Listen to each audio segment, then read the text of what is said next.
చేసుకునే అవకాశం కలిగింది. తాళి ఉండో ఉండు. అయితే నా మెళ్ళో గట్టు కుట్టి ఓకే కుట్టి.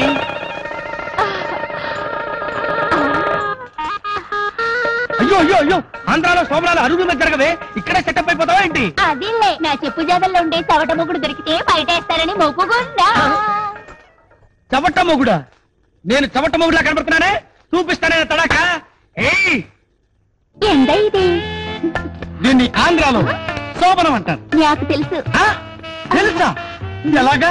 ప్రతి తెలుగు సినిమాలో ఉంటుంది కదా. అమ్మ రక్షించావు. సినిమా చూసి తెలుసుకున్నావా?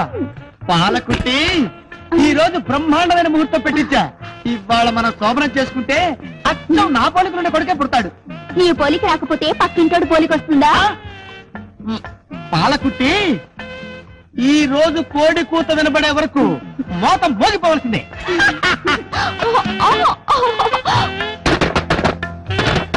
ఎవరో తలుపు కొడుతున్నారండి. వినపడుతూనే ఉంది, నువ్వు చెప్పక్కర్లా. ఈ దరిద్రుడు ఎవడో ఇప్పుడు తలుపు కొడతాడా? నా ఉసురు తగిలి వీడు ఫస్ట్ నాటి పనికి రాకుండా పోతాడు. దరిద్రుడా!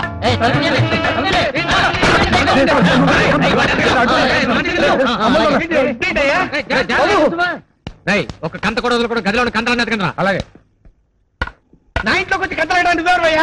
కాసుపందూరింది మీ ఇంట్లోనే కదండి. పావా ఏంటి అలా అరుస్తావు?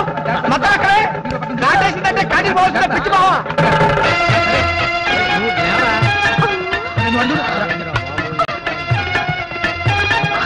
వీడి నాగేశ్వరం తగలయ్యా.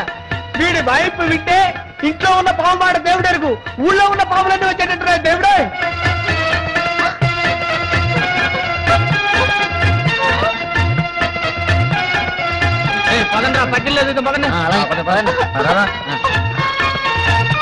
అలా ఏడు మొహం పెట్టకే, నా లైఫ్ లో నాగదోషం ఉన్నట్టుంది.